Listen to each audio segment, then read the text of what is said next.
Hey guys, welcome back to the channel. I'm Fran, I'm from Venezuela, and today we are going to be watching a video called 7 British Things We Don't Have in America. I'm curious to see how you can never get things that are British only and you can't ever get back in the pond.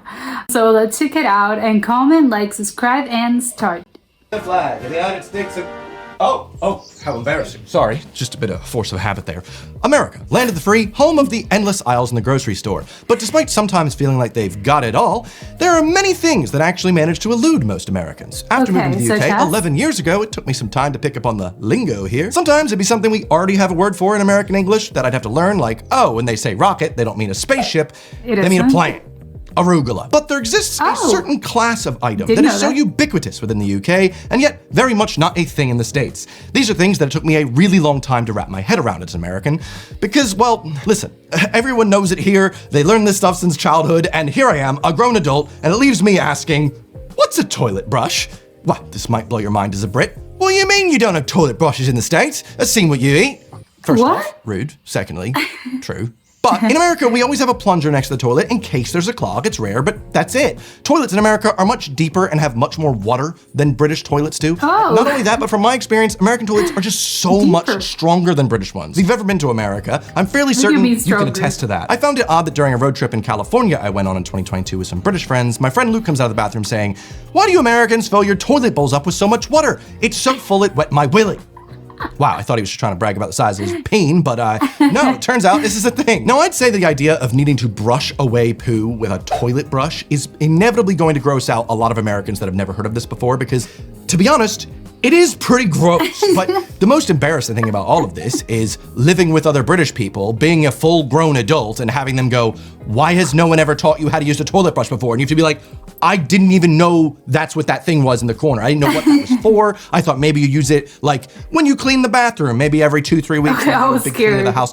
Fair, that's what you do. I was scared that he was gonna be like, I thought it was like a loofah or something that you use like to wash your body, so I was scared for a second there. Use it for, not after every individual poo, but it's just that, listen, I'm not used to having issues where a toilet leaves stains because American toilets don't do that. So yeah, it might be a little embarrassing, but you know, you live, you learn. Now I've got a really nice little toilet brush that tucks itself away whenever you're finished using it. So it's hidden, it's small, I like it. I think it looks better than most toilet brushes. If you're interested in mine, I'll put it in the description. But that being said, I would easily trade out this terrible British toilet, every British toilet I've ever had, for an American one if I could. Or, oh my God, the luxury, the Japanese toilet. But one can dream, maybe I've ever owned 100% of a house rather than just 25% of one. So, but as you probably know, I live in a flat, and the developer is definitely not going to let me swap out the toilet. So, toilet humor. Now, number 2, if you're someone with a uterus, it will cause you some pain, at least once a month. One thing I found odd living with so many different women in the UK is during that special time of the month, they always request one thing: a hot water bottle or a hot water bottle. Imagine my confusion the first time someone asked me for that. Like, "Oh, Evan, do you mind picking me up a hot water bottle when you're out? Come again? Where do I get one of those? Greg's? Like, yeah, can I get a sausage roll, a yum yum?" And what's Greg's? Where do you guys keep your hot water bottles? Supermarket? I didn't know. Jokes aside, it turns out a hot water bottle is a bottle of water heated up and placed in a soft fabric. They're usually sold as a whole item. It's not like you just put a water bottle in fabric. But I never knew the name. But some people like to place them on their stomachs during cramps, and others like to heat theirs up before putting it under the covers with them to keep them warm. Now, I personally would prefer just buying a higher tog duvet for those winter months, but that's just me. I don't get menstrual cramps, so that is my preference. Why would you want to cover your whole body? What the hell do Americans use to deal with cramps? Yeah, it's just your belly. The adverts, right? Drugs, lots of drugs. But no, I asked my American audience on Instagram what they use, and I got responses like hot rice. Hot rice? I get that's roughly the same thing, you know, kind of malleable, but I can't imagine just going into P.F. Chang's and being like, "I've got some cramps, give me that hot rice." And then you get different cramps. But no, it's basically the same thing. Instead of hot water bottle, it's like a bag of rice that's heated up and it's malleable just like water. So I guess that makes sense. Now, I asked a few of my girlfriends across the pond as well as those in the UK, and my British friends pretty much unanimously did say they use a hot water bottle. Some of them said they just take a hot bath, whereas my American friends did say they either take rice, a drug called My Doll, or they use an electric heating pad, which is very similar to a hot water bottle, but you plug it in, charges it. It's more of the future, though way less energy efficient. But then again, that depends on how you're heating your water in your hot water bottle, because as a related item that is really rare in the States that may make you nod your head and go, ah, that makes sense. Americans don't really have electric kettles, so it's not really as convenient to quickly boil some water to put in your hot water bottle. I made an entire video about this way, America's lack of electric kettles already, and the reasons, so I'll link that above. Now, Britain is a really, really rainy isle, and pretty much every Brit I've met from as young as 8 to as old as 90 owns a pair of wellies, the cute word for Wellington because boots, it's muddy, which are quite yes. rare in the US. Being in Britain, you're just expected to know what a wellie is, and when you're invited to go to a festival, you're told everyone there will be in wellies, but, well, I've never owned a pair. They're mostly used here for country walks, which is one of the biggest British pastimes. We do have rain boots in the States, but the style of long rubber tube that's so much in Britain isn't really as big a thing. They do exist, just not as big. Now, growing up in New Jersey, I think myself and many Americans owned a pair of duck boots from LL Bean. They're also where I get like my flannels from with this one. They're kind of like the Americana outdoorsy brand version of John Lewis, if that makes sense. Duck boots are like peak rainwear men's fashion in America. Though if you've never seen them before today, I'd love to hear what you think of them, because I feel like some people probably hate the way they look, but I don't know. They're nice, I like they them. look good for rain boots. They're rain boots, and they kind of give that nice outdoorsy vibe. But I mean, they're a little pricier than wellies, and wellies are a much cuter name, I'll give you that. Brits always have a much cuter name. And also, from what I've heard, putting on a pair of British rain boots is well easy. So there's your bad pun. Oh. Speaking of waterproof shoes, this video sponsor. Joke. Just kidding. No, it's not. Just false alarm. All right, I had you. I had you. All right, moving along. We're now halfway there. So if this isn't your first vid of mine, you have to click the subscribe button. Sorry, I don't make the rules. I'll be squashing any dissent. But speaking of squash, it does exist in the States. But you know, it's just a vegetable. We have some like squash, different types of squash. Or a fruit. Like I a guess. zucchini. I mean, if you want to be pedantic, squash is technically a fruit. Pumpkin. But squash in the UK normally refers to 3 nouns. One is the same vegetable we have in the States, and the other 2 are similar enough, but also comically different if you come from a different country like I do. At this point, I'd lived in the UK for over a year or so I was staying over at a friend's house, and it turns out they had squash. I had heard Brits really loved squash, so I poured myself a glass, and good lord, did I wince. You know, Brits always love bullying Americans for how sugary their food and their drink is, but Jesus, that cup of squash was so much like liquid sugar. Like, it was both thin and thick at the same time, like maple syrup, like someone condensed 2 bottles of Sunny D into a single glass. Now, assuming this is a common mistake for migrants to make the move to the UK, but squash refers to not only the drink you make with squash, but also squash. So it's a bottle of concentrated sugar and fruit syrup that you mix with like 5, 6, 7 parts water, but it's also the drink that you mix together. So how was I to know I was supposed to mix, all right? You don't think someone says they drink a drink and you're supposed to like read the instructions that say mix it with things. Yeah, I drank the double concentration Robinsons. It was not nice. This is the one I just picked up from the local store. It's called Ribena. Drink it all the way, I will be honest. It's not bad. I personally just really enjoy water. I like water's my favorite drink. I know that's super lame, but also it's the best drink. So what's wrong with you if you don't like water? No, I agree. A small amount of this really just, it gives this a nice kick. And from what I've seen, this isn't too unhealthy, so I mean, I can see the appeal of it, especially if you've got kids and they're like, "Mommy, I want to drink soda." And you're like, "Sorry, I consider that a form of abuse." I suppose this is actually a healthy compromise. But this isn't just any ordinary squash. This is the most popular flavor of it. And in fact, one of the most popular fruity flavors in all of Britain that is practically non-existent in the States. And that, of course, is blackcurrant. Unless you've moved countries like I have, you'll never really understand the confusion that comes from seeing and hearing something all around you that seems so incredibly commonplace that you begin to question whether or not it also existed where you're from and maybe you were just living under some sort of rock. But no, Brits just love blackcurrants and they use the flavor in everything. Pies, jams, drinks, medicine, Would love to try one. Even the purple Skittle is actually blackcurrant flavor. What? Which The is purple such a Skittle? Because blackcurrant is just so mid. I'm sorry, but it's just not that good. Now, some of these on my list, you might say, "Hey, I know some Americans with wellies," or "Hey, I actually knew a few Americans that had hot water bottles," but blackcurrant is almost completely unknown to Americans, with less than 0.1% of Americans having even had a blackcurrant in their lives. I might actually make an entire extra video about this topic because I find it so interesting, and I think you will too, but spoiler alert, basically blackcurrants were banned in the States for many, many years, and so we found something better, the grape. okay? We have grape-flavored things, So and grapes tastes are like delicious. grape? Obviously, grapes exist in the UK too, but not really the I would think like it tastes more like a mix between maybe like a berry type thing, because the black currant, it looks like a berry. So I would think it tastes more like a raspberry or a blueberry, but it would surprise me if it tastes like grape. But also because artificial grape, it doesn't taste anything like a normal grape that you get, like the fruit.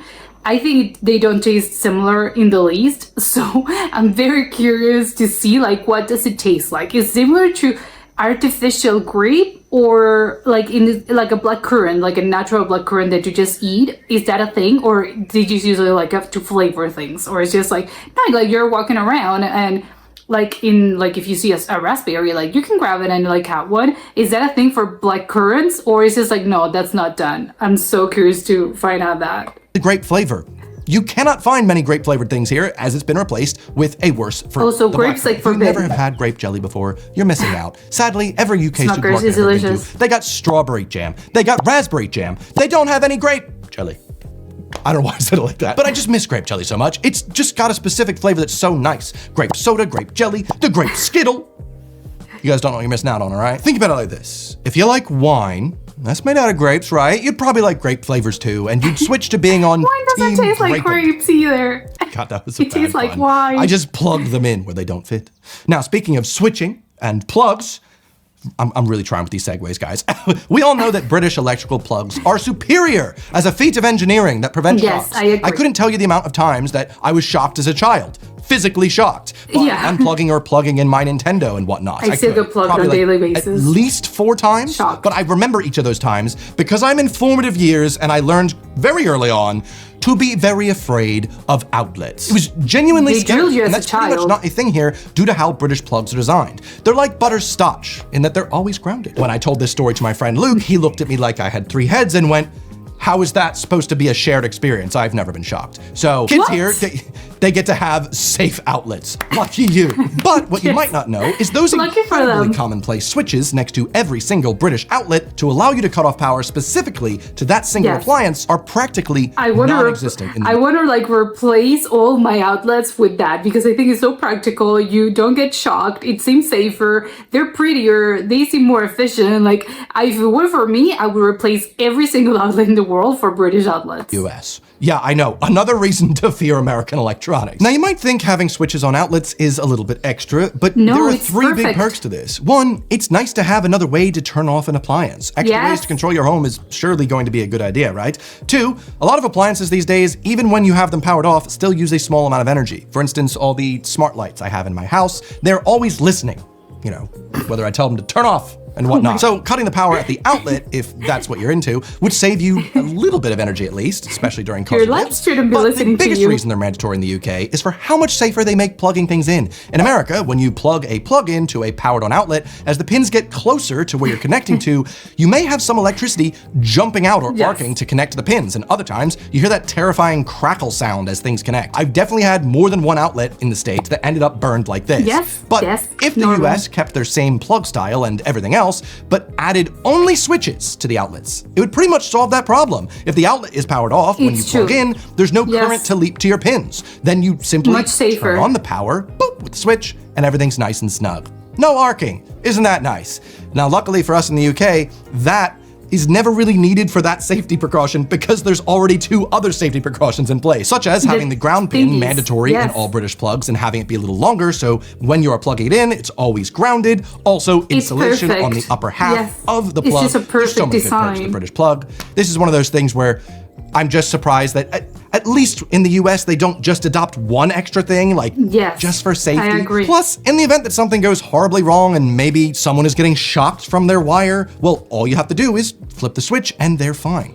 As opposed to having someone pull out the wire that's currently causing shocks, not a good idea. Or, I guess, running to turn it off at the mains, which, judging from the size of most American homes, by the time you come back, that person has been electrocuted. So it just makes sense to add switches to outlets. Now, as an added little fact, in England and Wales, roughly 7 people die per year due to electrocution in a domestic setting, whereas in the US, that number is dwarfed by children alone dying from shocks. Like I said, it is very much a standard American experience to be shocked as a child. Eventually you realize maybe don't stick a fork in there. Also, I do just want to point out that I'm not an electrician. I know being on YouTube, people expect you to like, know everything. I do not. I'm not the smartest guy in the world. So there will probably be someone much smarter than me in the comments that's an electrician, what do they call him here? A Sparky, who's gonna give you a lot of fun facts. So check the comment section if I've said something silly. But where exactly is my comment section anyway? It's underneath you. Oh, it's under me.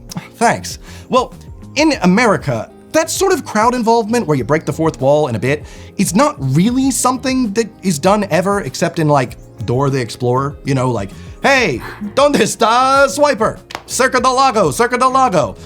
Gracias, está allí. Yes, my Spanish is coming along okay. Thanks for asking, Dora. But besides Dora, it's really not a thing. However, over here, Brits absolutely love their pantomimes, or pantos, as they like to call them, which are really popular during the Christmas period. And if you thought Dora the Explorer was just some sort of fun show for children, you'd be surprised. Adults here absolutely get super involved in the pantos as well. I've seen a little panto at Kew Gardens once, and it involved a fairy, I think. In fact, I think most traditionally are based on old children's stories, but simply put, it's a performance where the cast are like, what? And the crowd is like, he's right there, or he's behind you, it's on your dress, something like that. If I said something like, you all subscribe to my YouTube channel, you'd say, oh, no, we don't. Damn, I was hoping for, yes, we do. But I appreciate the, reality check, that's fine. Now, I can see the appeal of being more involved in a show, but okay. Maybe it's because I've never been to like a real one. If you have any good recommendations for ones in London, I'd be open to hearing. But if you try explaining the concept of a pantomime to an American, they'll probably just look at you like you've got 3 heads, as pantomime in American English is pretty much, gonna be a silent performance with mimes. At least that's what I would have thought it would be. Whereas it's quite literally the opposite of a silent performance. And assumably the American would probably also bring up Dora the Explorer. She's just that super cool Exploradora. You wanna know what a real panto is like? Well, let me ask you a question. Does anyone know where I can build a professional looking website? Oh yeah, thanks. That's coincidental because today's video is sponsored by Squarespace. Your all-in-one website builder, Squarespace offers loads of sleek-looking templates that you can use to hit the ground running and build the website of your dreams. But where did I put that portfolio on my website? It's right behind you. Oh, he's getting the panto thing, running it through the ground. Using Squarespace, you can now build a website like mine with a portfolio, a blog, a web store, whatever you need to have a professional-looking hub for your online life. A lot of websites have pretty bad customer support. Yeah, I know, right? But Squarespace has 24/7 customer support. Yay! Yeah, so pretty good actually. And so if you sign up to squarespace.com/Evan Edinger, you can try it for 14 days for free. And when you love it, you can use code Evan Edinger at checkout to get 10% off. So thanks Squarespace for sponsoring today's video and taking part in this odd panto. I do appreciate it. They approve all my weird ads. So thanks Squarespace. Now let's wrap this up. I hope you liked this video as I kind of whipped it up real quick while I've been spending a huge amount of time processing this big video that I've been working on for next week. It's supposed to be this week, and there's a couple biggies after that. I've been really spending a lot more time researching and scripting the big vids and putting some fun ones like this. Trades, master fun. That's what he does. Hope you like it. But if you do like these videos on words, I do have another video on some British words that I now use all the time. I'll link that above. Otherwise, I'll see you there. Bye. This was very interesting. I think I now want to try. I want to try the blackcurrant so badly because it makes me so curious to see what it tastes like. I'm surprised that he was like, it tastes like that not that it tastes like, but that people in Britain replaced grapes with blackcurrants, because now, like, does it taste like grape? No, it would be really weird to try a thing that looks like a berry and have it taste like a grape. That would be extremely weird. The electrical outlets, I 100% agree with him. Ever since I found out like how plugs or electrical outlets, how different they are in Britain compared with America, No, I want one. And I actually want all of them, all electrical outlets in my house replaced, because they are just superior. And I like him, I don't really understand why we, like, we get into the trouble of having, like, terrible outlets. How come the world hasn't, like, replaced outlets with the ones that they have in the UK? I don't know if other countries have it as well. At least the one that he showed, you know, the classical, I think it's the classical, like British outlet. That's just like the three little, I don't know the name of the little like sticks, and the switch, right? But I don't know how, I don't know if the rest of the world uses it. I've never seen them. I've seen outlets that have like the switch, but I've never seen ones that are so like secured as the one in Britain, because they have like the little two longer like sticks that make you that you don't get chopped basically. So they have like so many precautions that, yes, I agree. I don't understand how come like that isn't a thing in the rest of the world. How come they haven't like replaced it? I don't understand. And yeah, the water bottle, I've seen those things before, but I never knew like there were like a thing in in the UK, because I've seen them. I think I've seen some of them that I don't know if actually it's the same thing, but they sell you like the I probably they sell it like that. That's the way they, like, when you purchase one, that's how they sell it to you. It's just like empty, and it's just like a plastic bag, you know, the shape, it's the same, but it's sort of empty, and you can fold it, so it's very practical because you can take it everywhere. You can just, like, if you're not using it, you can just like take out the water and then you fold it, and then, you know, like, you can have it in your purse, in your bag, like you can take it everywhere. But yeah, I think I've seen those before, especially when people are like sick, not just like when you know, people with uterus have cramps. I've seen them when people like get sick. They sort of like find it, I don't know, sort of relieving. Maybe if you have a muscle that's like, you know, you have some sort of yeah, like a muscle, it's giving you trouble, maybe like you use those. But I didn't know they were like such a big thing in the UK, and that most people in the United States haven't heard of it, or they don't, it's not like an actual thing. But yeah, this was super interesting, and yeah, I want to try black currants. But that was it for today, and I'll see you next time. Bye.